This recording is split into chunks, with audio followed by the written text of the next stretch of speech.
자, 계속 그 미어캣입니다. 뭐 이게 화질이 나도 이걸 다 어딘가에서 체계적으로 제공받은 것이 아니라 인터넷 뭐 유튜브 검색하면서 뭐 하나하나 그 모아놓은 그 동영상이나 이제 이미지들인데 화질이 참 안 좋은 게 뭐 꽤 오래전에 만들어진 것 같긴 해요. 뭐 그 유튜브에서도 우연히 발견한 거여서. 자, 보겠습니다. One of the meerkats approaches the nest to save the young. 자, 이게 뭐 둘 다 보호색인데다가 그 화질이 안 좋아서 정확히 보이진 않습니다만 여기가 미어캣이 있어요. 원래 미어캣들이 굴을 파고 살죠. 아까 좀 전에 봤을 때도 굴로 들어가잖아요. 땅을 파고 사는데 그 입구에 얘가 막아서고 있는 거고요. 얘가 자칼이랍니다. 뭐 늑대 뭐 비슷한 그 종류인 것 같은데요.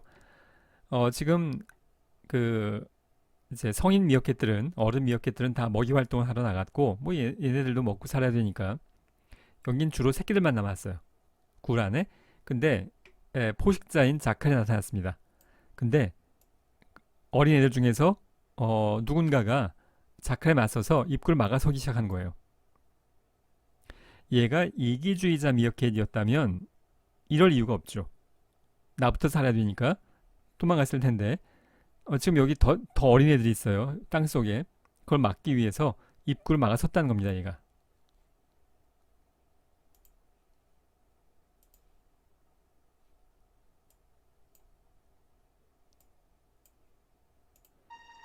Its aim is to stop the jackal entering the nest. 자칼이 네스트, 굴에 들어오지 못하도록 하기 위해서 이렇게 막아섰다는 거예요.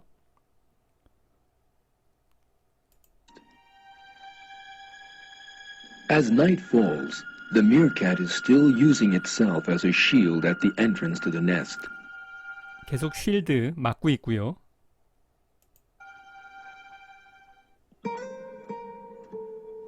As day breaks, traces of a fierce fight in the hours of darkness can be seen.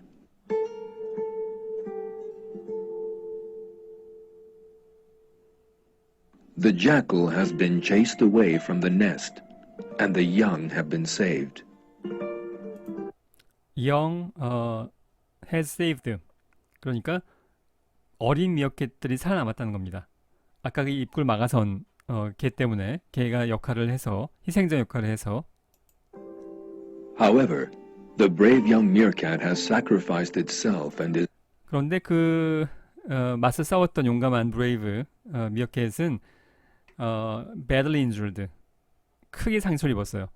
지금 뭐 1대1로 맞서 그러니까 아까 이제 이기주의자 마을 이타주의자 마을 얘기했을 때 사자가 습격했을 때 사자에 맞서 싸운 청년이 있을 수 있다고 얘기를 했었는데요. 그것도 마찬가지예요. 사자하고 맞서서 이길 수는 없습니다. 얘도 지금 자칼하고 맞서서 이기려고 싸운 건 아니에요. 치명적인 상처를 입었습니다. badly injured.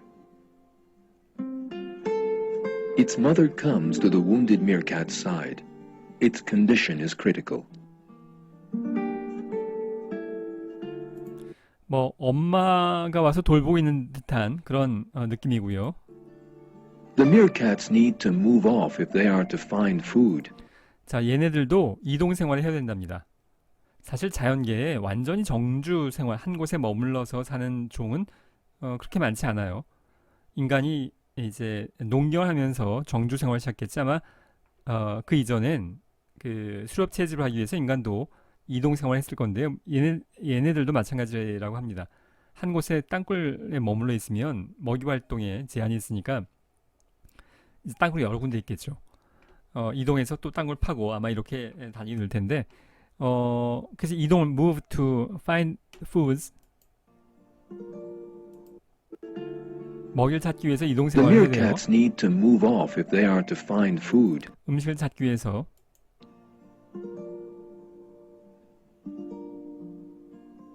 The injured meerkat is having great difficulty walking, however. 근데 문제는 뭐냐면 방금 다치네. 얘가 badly injured 아주 그 상처를 많이 입었기 때문에 지금 걷는 것도 힘들어요. 지금 다 같이 무리가 이게 무리가 전체적으로 함께 이동을 해야 되는데 따라가지 못하는 겁니다. 얘가.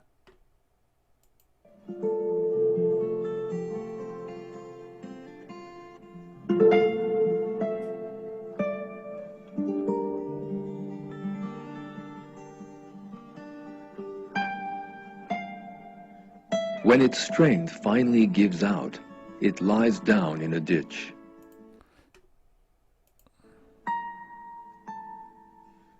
The other meerkats do 자.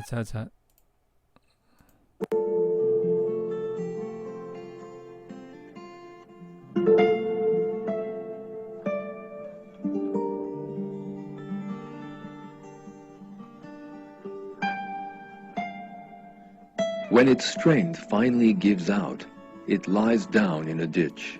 자, gives out. 포기했어요. 따라가는 걸. 뭐 워낙 많이 다쳤으니까.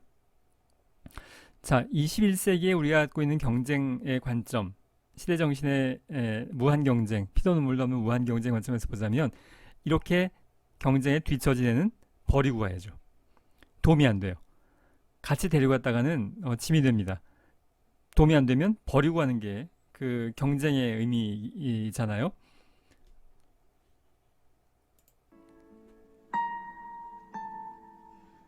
The other meerkats do not leave their wounded friend alone. 그런데 다른 미어캣들이 the other meerkats가 이 다친 애를 버려놓고 do not leave alone 혼자 내버려 두고 떠나지 않더라는 겁니다. 버리고 가지 않고 말하자면 이거 비유하자면 21세기에 현재 우리나라 사회에서 뒤처진 사람들, 요보자, 빈곤한 사람들, 기초수급권자일 수 있습니다. 지금 가장 삶의 어려움에 처해 있어요. 근데 21세기 경쟁에선 뭐 지가 잘못하면 버리고 가야지. 나 살기도 바쁜데 미어캣들은 그러지 않더라는 거예요.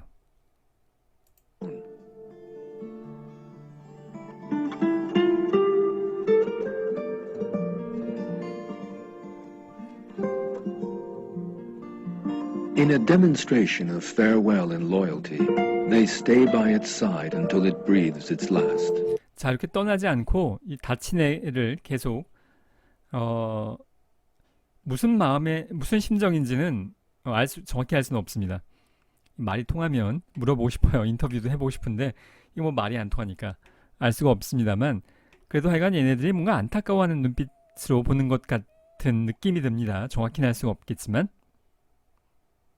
지금 뭔가 곤경에 처한 미어캣을 동료 미어캣을 함께 공감하고 있는 것처럼 보입니다.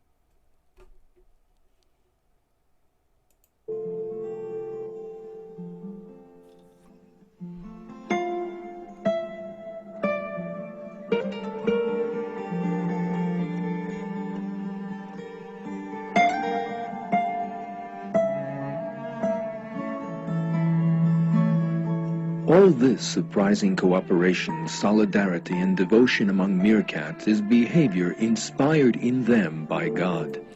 뭐 마지막에 지금 나레이션은 이런 이타주의적 행동의 특성이 가 신에 의해서 인스파이어드 됐다라고 보고 있는데 뭐 생물학적 관점에서는 뭐 그런 여기서 갓을 꼭 종교적인 의미로 해석할 필요는 없겠고요. 타고난 본성이다라고 의역하는 것이 적절해 보입니다. 자, 다시 한번 앞에서 했던 얘기도 이야기합니다만 지금 이렇게 다친 얘가 도덕 교육을 받아서 어릴 때부터 교육을 철저히 받았어요. 착하게 살아야지. 뭐 내지는 남을 돕고 살아야지. 그렇게 교육을 잘 받고 사회복지 공부도 했어요. 그래서 이렇게 이타주의적인 행동을 했냐면 그럴 리는 없어 보입니다.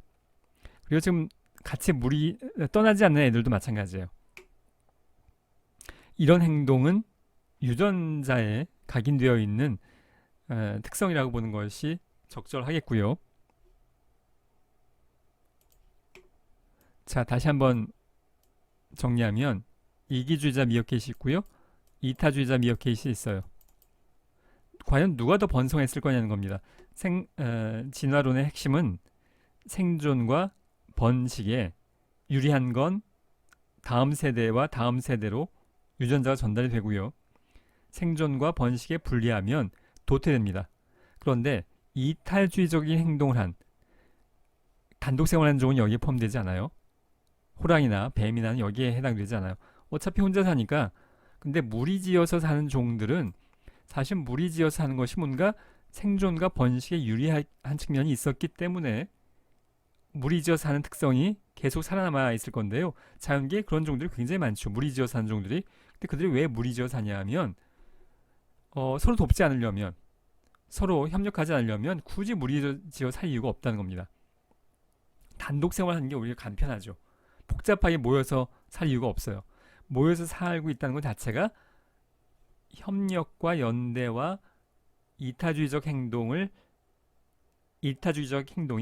이 무리 전체의 유전자를 다음 후세에 전달하는데 더 유리했을 수 있기 때문에 지금 현재에도 많은 자연계에 있는 종들이 무리지어서 그게 생존과 번식에 유리한 이익이 되는 측면이 있었기 때문이라는 겁니다.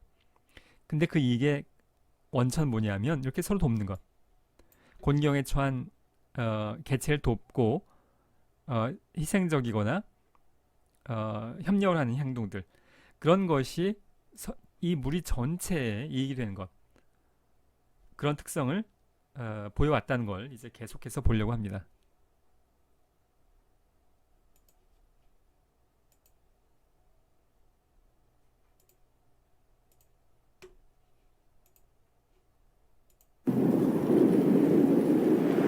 모든 생명체가 숨죽인 남극의 겨울. 다음 조금 더 볼까요? 오직 유일한 생명체가 움직입니다. 자, 여러분들이 이것도 이제 많이 좋아하는 펭귄입니다. 펭귄. 근데 펭귄도 뭐 아주 여러 지역에 남아메리카 뭐 칠레 이런 데도 많이 있다고 해요. 근데 얘네들은 남극에 있는 황제 펭귄이랍니다. 남극에는 대형 포유류는 얘네들밖에 없대요. 북극곰은 그냥 곰이 아니라 북극곰이잖아요. 남극에는 없어요. 되게 코카콜라 선전하는 그 곰은 이제 북극에만 있습니다. 남극에는 없고요. 남극에 이렇게 대형 포유류로 살고 있는 이 황제 펭귄들이 보기에도 그 북극곰처럼 두꺼운 털옷을 입고 있진 않아요.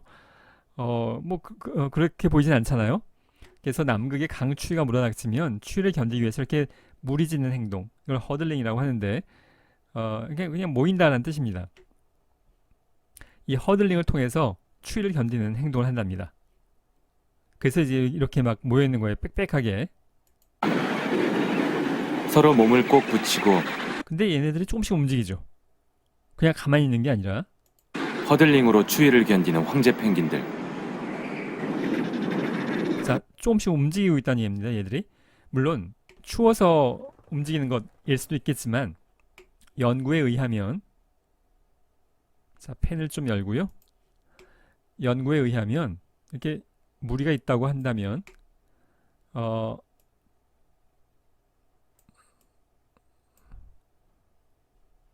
펭귄이에요. 펭귄.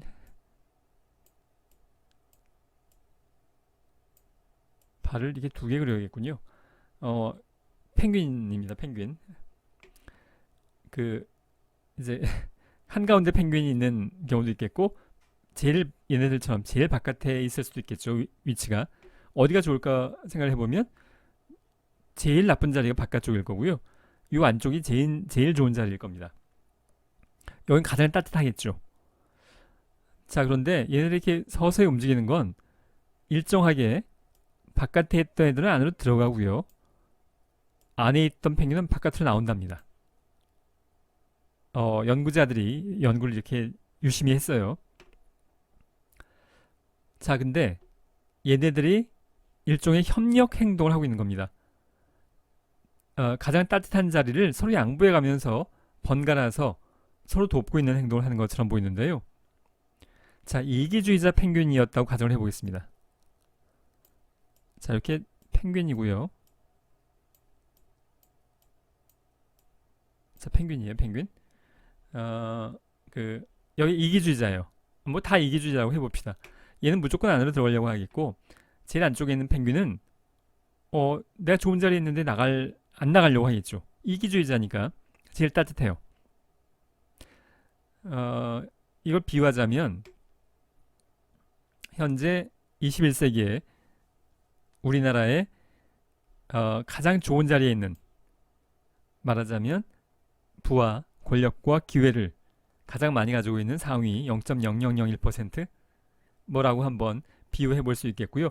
가장 생존의 조건이 나쁜 사람들, 기초수급권자가 가장 나쁜 삶의 조건에 있는 사람일 수 있겠는데요.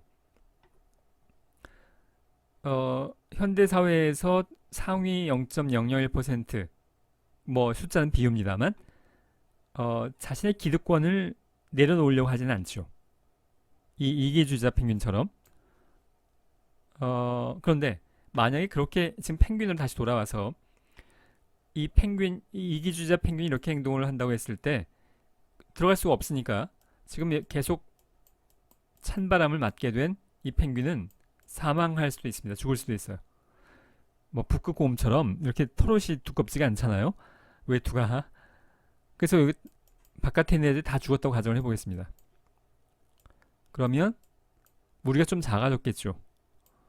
그래도 한가운데 있는 애는 여전히 따뜻해요. 제일 좋은 자리입니다. 그럼 이제 그 다음번에 바깥에 있던 애들 또 다 죽을 겁니다. 추위를 견디지 못하고. 그럼 이제 얘 혼자 남겠죠. 한가운데 있었던 애. 그럼 얘도 마지막엔 얼어 죽을 텐데요. 펭귄들이 지금까지 남극 대륙에서 번성할 수 있었던 배경은 서로 협력하는, 안쪽에 있던 애가 자발적으로 나와주고 바깥쪽에 있던 애들은 안으로 들어가고 이렇게 돕는 이타주의적 협력적 행동을 하면서 그게 현재 이 황제 펭귄의 번성의 생존과 번식의 세대와 세대를 거치면서 누가 과연 새끼들 많이 후손을 전달할 거냐.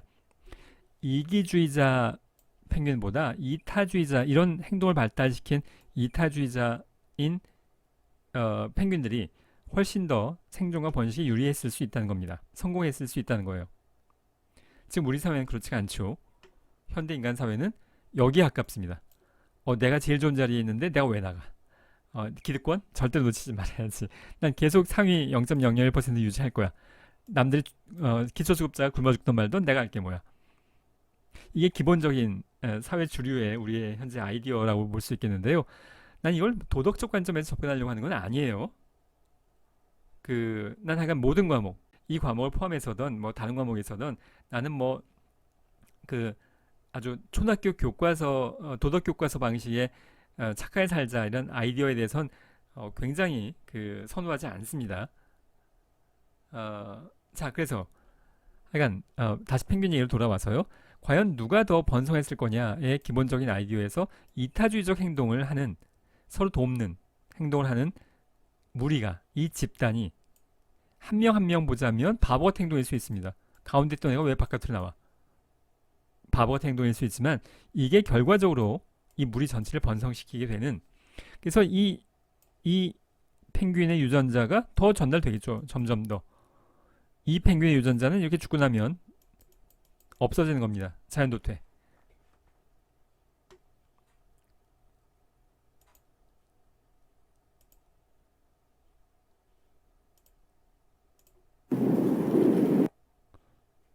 자, 이번엔 거북이를 보겠습니다. 거북이도 무리지어 삽니다. 육지에서는. 바다에 가면 뭐 이렇게 무리지어 살지는 않는 것 같아요. 근데 육지에서는 그래요.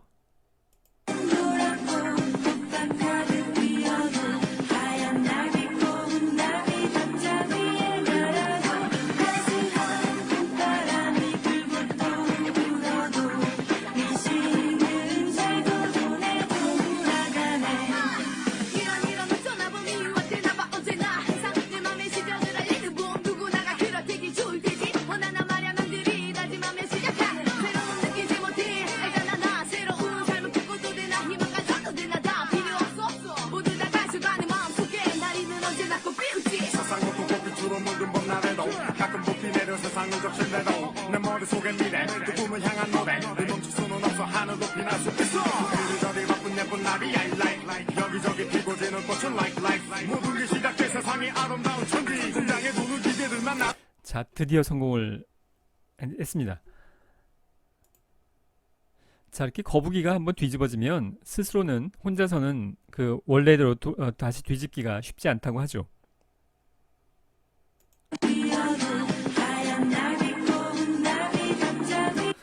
자, 그래서 역시 거북이하고도 말이 안 통하니까 물어보고 싶은데, 왜 이렇게 힘든 행동을 하나요? 남을 위해서. 자, 경쟁이라면 모든 걸 경쟁을 통해서 이윤을 추구하고 자기 이익을 극대화하는 것이 합리적인 인간, 경제학자들 보는 것처럼 그런 거라면, 그리고 그런 인간이 더 번성했을 거라면 얘는 도대체 왜 이렇게 수고스러운 행동을 하느냐는 겁니다. 남을 위해서. 그냥 지나가면 그게 가장 합리적이고 자신의 이익에 부합한 걸 텐데 괜히 힘들여서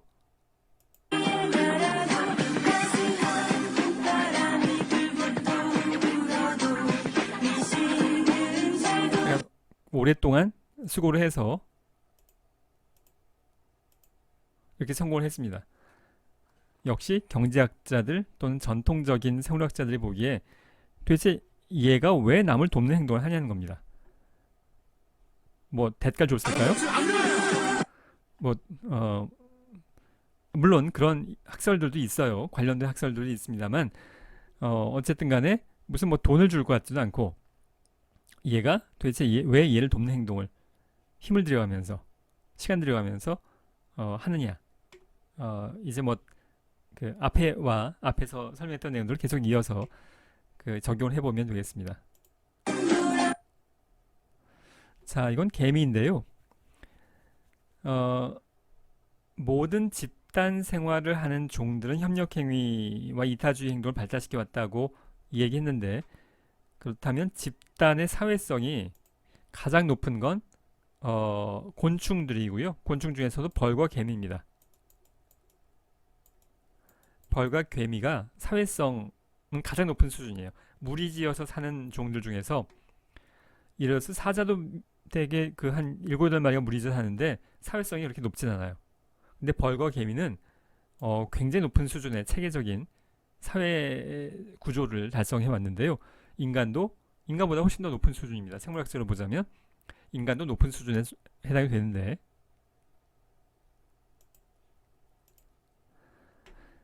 자, 이렇게 건너가기 위해서 이건 실험을 한 것 같습니다. 누군가가 일부러 여기가 뚝 떨어져 있으니까 밑에 지금 다리를 만들어서 건너갈 수 있게 하고 있는데요. 건너가는 애들은 좋겠지만 밑에 깔린 애들은 뭐냐는 겁니다. 이거 누가 시킨 것도 아닐 거고, 이렇게 다리를 만들어서 다른 개체들이 이동할 수 있게, 지금 희생적인 행동을, 이거 얼마나 힘들겠어요.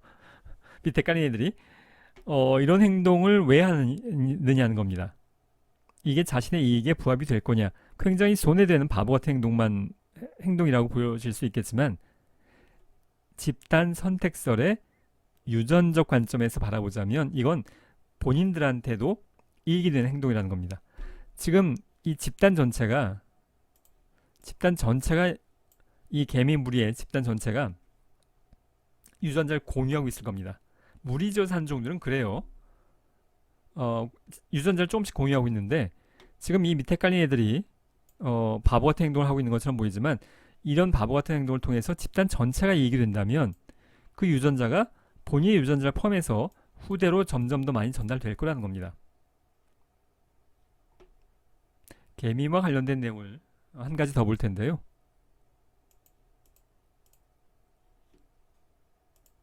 큰 비가 내리면 서로 부둥켜 안고 뗏목을 만들어서 위기를 넘긴다고 합니다. 이때 뭉쳐지는 힘이 자기 몸무게의 400배나 된다는데요. 이 개미 뗏목의 원리가 로봇 개발에도 활용될 전망입니다. 손병상 기자입니다. 수백 마리 개미들이 담긴 비커를 흔들었습니다. 위기의 개미들, 핀셋으로 꺼내보니 공처럼 뭉쳐 있습니다. 이 개미 뭉치를 물 위에 올려놓자 옆으로 쫙 퍼지면서 부력을 키웁니다. 물속으로 가라앉았던 개미들까지 수면으로 뜹니다. 막대로 꾹꾹 눌러도 고무보트처럼 떠오릅니다. 개미들은 큰 비가 오면 이렇게 서로 뭉쳐서 스스로 뗏목이나 다리를 만들어 살아남습니다. 개미 한 마리가 무리를 떠나서 나 혼자 잘 살아보겠다 라고 한다면 아프리카 한복판 아마존 한복판에서 그렇게 살아남을 가능성이 잘 살게 될, 나 혼자 잘 살아보겠다. 실제로 그렇게 잘 살게 될 가능성은 거의 제로에 가깝지 않아 보입니다. 비가 와서 이렇게 홍수가 나면 개미들이 서로 뭉쳐서 부력을 키운다는 겁니다. 그래야 살아남을 수 있는 거죠. 협력과 연대와 이타주의적 행동이, 이건 뭐 이타주의적인 것까지라고 보기는 어렵겠습니다만, 협력적인 행동이 무리 전체의 생존을 가능하게 하는 겁니다. 개미가 얼마나 그 성공적인 종인가 하면 바이오매스라는 개념이 있습니다. 총생물 질량이란 뜻인데요. 그러니까 일정 구역에 뭐 사방 1km, 여기에 굉장히 많은 동물들이, 뭐 아마존 같은 데 가면 여러 가지 동물들이 있겠는데, 총생물 질량, 동물들의 모든 무게를 다 달아본 거예요. 물론 연구입니다만. 그래서 가장 그러면 번성하고 가장 바이오매스가 생물 질량이 무거운, 많은 큰 종이 누굴 거냐를 연구해 본 건데요. 개미랍니다. 개미 한 마리 한 마리는 뭐 별거 아니겠지만, 땅 속에 있는 개미를 다 꺼내서 무게를 달아보면 그것이 코끼리, 또 코뿔소, 이런 애들보다 훨씬 더 많은 체중이 나갈 만큼 다 모아 놓으면 생물 질량, 이렇게 전체 개미의 무게는 훨씬 더 가장 많은 생물종이라고 합니다. 그만큼 생물학적으로 성공한 종이라고 할 수 있겠는데요. 그렇게 성공할 수 있었던 건 이들이 협력했기 때문입니다. 이기주의자 개미들이 나 혼자 잘 살아보겠다, 난 남은 모르겠고 나 혼자 잘 살아봐야지, 그러지 않았을 것 같아요. 사회성이 굉장히 높은 종입니다.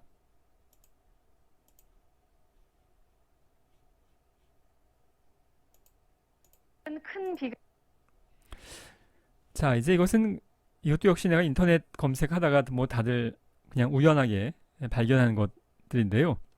이게 그냥 인터넷 기사에도 한번 몇 년 전에 났던 건데, 지금 늪에 빠져서 이 새끼 얼룩말이 빠져나오지 못하고 있어요. 근데 코끼리가 다가왔는데, 코끼리가 얘를 먹으려고 이렇게 다가온 건 아닌 것 같아요. 코뿔소는 초식 동물이죠. 풀을 먹어요. 얼룩말 먹지 않습니다. 근데 늪에 빠져서 이렇게 허둥대고 있는, 허우적거리고 있는 얼룩말을 보고 이게 이렇게 꺼내주는 행동을 한 게 아닌가 싶습니다. 역시 정확한 건 알 수가 없어요. 말이 안 통하니까. 코뿔소하고 말이 통하면 물어보고 싶은데, 어떤 동기로 왜 구해주셨나요? 구해주려고 했나요? 아니면 우연이었나요? 뭐 이렇게 물어보고 싶지만 말이 안 통하니까 정확히는 알 수 없죠. 하지만 가능성 중에 하나, 지금 곤경에 처한 다른 개체를 보고 돕는 행동을 하는 것일 수 있겠습니다. 코뿔소도 무리지어서 살아요. 혼자 살지 않습니다.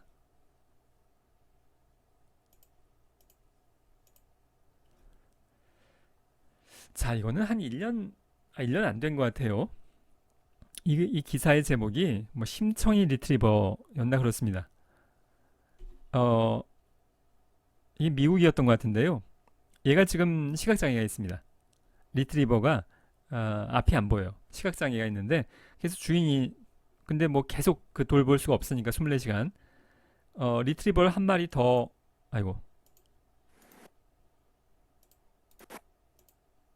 한 마리 더 입양을 해서 얘를 앞이 안 보이는 시각장애인 리트리버를 돌볼 수 있도록 했답니다. 얘가 이렇게 끈을 묶고 해서 얘를 안전하게 함께 다닐 수 있도록 돕고 있는 중이에요. 자, 우리가 모든 생물들은 피도 눈물도 없는 경쟁을 해왔고, 자기 이익을 우선하는 개체들은 생존과 번식에 유리해서 살아남고, 이타주의적 행동을 하는 개체는 불리하니까 이제 자연도태했을 거다라는 것이 상식에 부합하는 내용인데요. 지금 얘가 이런 행동을 하는 걸 보면 얘가 지금 벌써 한 3번째쯤 되는 것 같은데, 도덕 교육을 잘 받아서 그 사람들한테 교육을 잘 받아서 이런 것 같진 않아요. 개과에 속하는 동물들은 대개 무리지어 삽니다. 뭐 늑대나 이런 애들이죠. 애완동물로서는 지금 혼자 살지만 얘네들의 선조는 원래 늑대 같은 개과에 속하는 종들은 다 무리지어서 삽니다.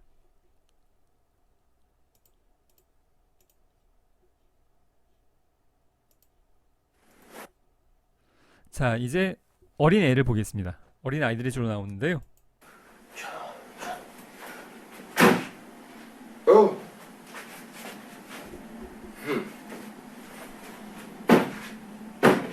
Oh.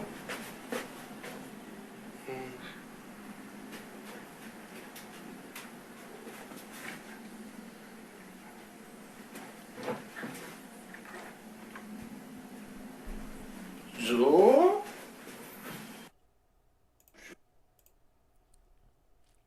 자, 이건 실험이에요.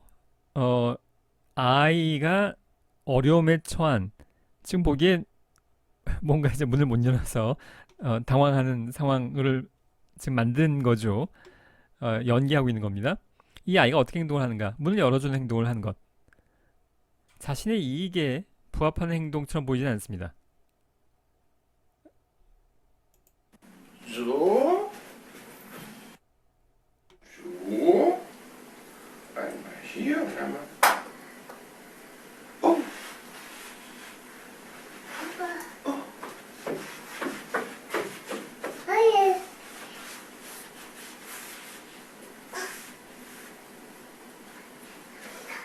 Ah, ja.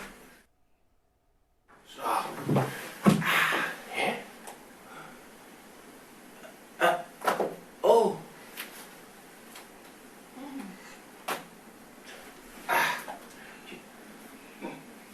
Oh.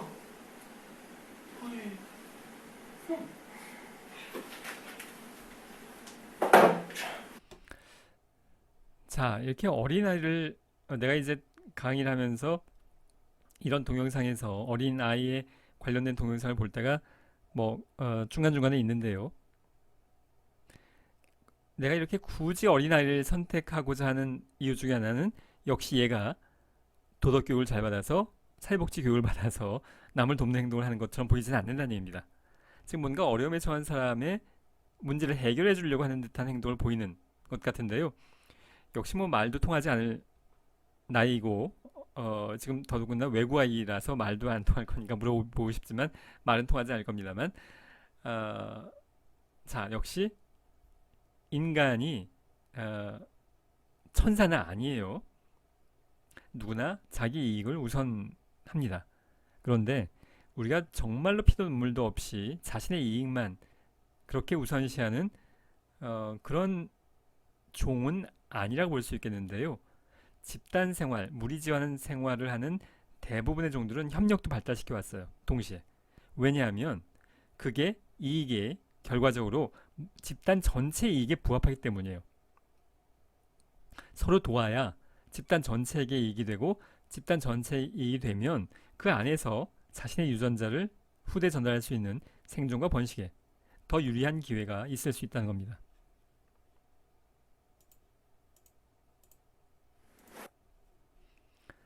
자, 이것도 뭐 우연히 발견한 사진인데요. 어디서 어딘지도 몰라요. 이게 그 누가 만든 조각 동상인지도 모르겠고. 근데 뭐 하여간 토끼들이 여러 마리가 있고요. 절벽에 떨어진 토끼처럼 보입니다. 그래서 여러 마리 토끼가 지금 얘를 끌어올려 주려고 하고 있는 것 같은데 그걸 본 아이가 도와주려고 하는 행동을 하는 것처럼 보이죠. 자, 너무 지겨울까요? 얘가 도덕교육을 잘 받아서 착하게 살자. 엄마한테 교육을 잘 받아서 이런 것 같진 않아요. 아직 그럴 나이가 아닙니다. 이렇게 토끼들도 무리지어 살죠. 혼자 살지 않아요. 되게 좀 약한 종들 무리지어 삽니다. 아주 그 포식자인 종들은 단독 생활하는 경우가 많고요. 이렇게 돕는 행동을 하는 게 생존과 번식의 집단 과정에서 집단의 관점에서 유리했을 수 있다는 겁니다. 착하게 살기 위해서가 아니라.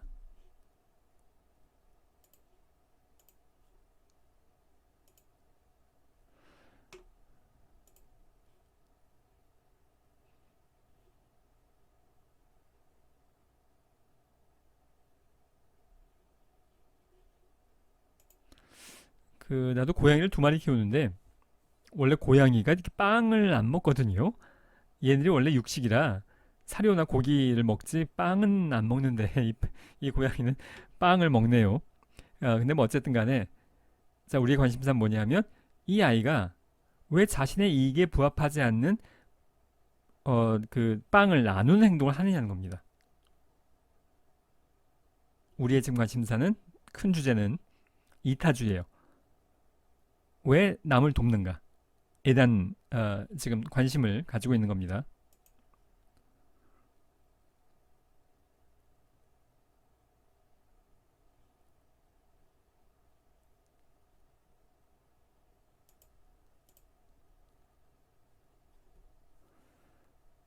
자, 이제 마지막 화면인 건데요. 자, 이건 일본이랍니다. 정치인인데요. 뭔가 잘못했답니다. 뭐 세부적인 내용은 뭐 모르겠고 하여간 잘못해서 지금 TV 기자회견에 나와서 눈물을 흘리면서 그 사과를 하고 있는 장면이라고 합니다. 일본은 뭐 많이 그렇대요.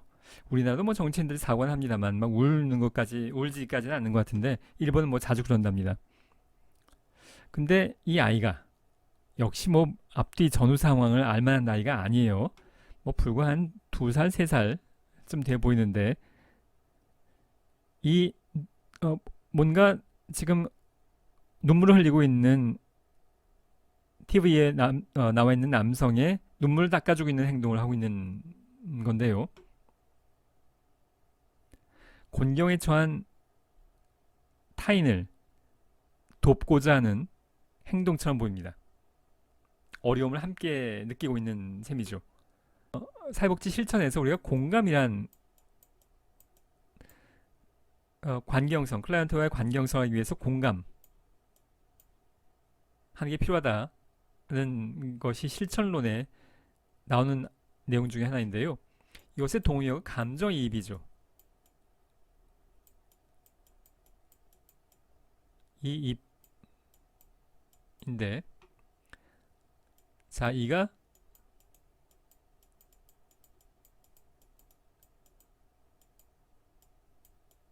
이게 어려운 한자가 아니어서 이 입이 이동할 이자에 들어갈 입자입니다.